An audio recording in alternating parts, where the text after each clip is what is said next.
Oui, nous sommes ravis de vivre ce moment particulier. C'est vrai que aujourd'hui, pour une campagne électorale, il faut mettre à la disposition du public un certain nombre d'outils. Donc on a bien entendu les outils habituels, notre programme qui est en cours d'impression et qui sera distribué prochainement avec notre profession de foi.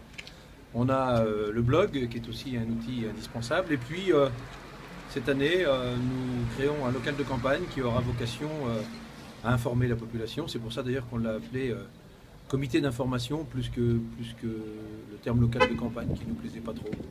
Voilà, donc l'objet c'est de répondre aux questions des Bretignolais, de répondre aux attaques de nos opposants. C'est un lieu qui sera un lieu d'échange, je l'espère, et qui, je l'espère, recevra beaucoup de monde.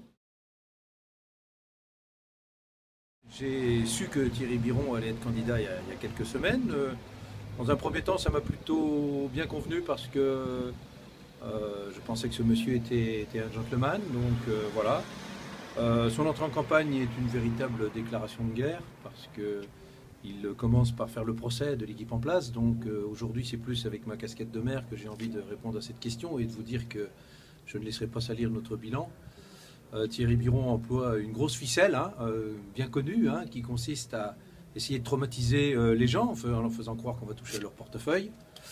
Bon, c'est à la fois inquiétant et ou malhonnête. Inquiétant parce que s'il est sincère, ça veut dire qu'il ne connaît rien aux finances et notamment aux finances publiques. Malhonnête parce que, évidemment, s'il n'est pas sincère, ça veut dire qu'il ment.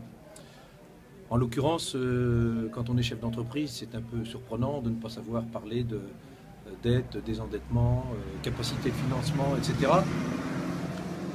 Donc voilà, nous allons nous employer évidemment à contredire ce mensonge.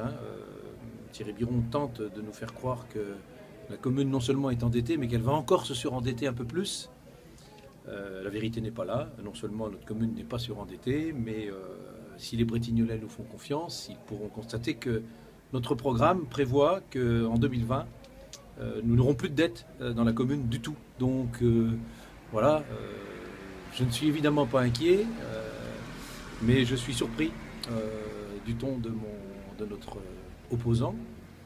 Et puis pour tout vous dire, bon, j'ai entendu dire aussi qu'il allait venir nous provoquer en ce qui concerne notre relation avec les associations. Alors là, c'est presque drôle, mais j'aurai des choses à vous dire dans les prochaines semaines sur le sujet. On a quelques grands rendez-vous à proposer aux Bretignolais. Le premier qui va avoir lieu le 28 février. Ce jour-là, nous inviterons un certain nombre de mes collègues d'aujourd'hui à venir faire le bilan, à venir présenter notamment le bilan financier, parce que l'autre bilan, celui de nos travaux, tout le monde le connaît, tout le monde a vu ce que nous avons fait à Bretignolles depuis 13 ans. Donc on va maintenant présenter une situation financière précise et détaillée. Et puis il y aura un deuxième grand rendez-vous le 15 mars qui lui permettra aux Bretignolais de découvrir à la fois la nouvelle liste et puis notre nouveau programme qui est encore ambitieux évidemment pour la qualité de vie de nos résidents. Mon Pinocchio, mon Pinocchio.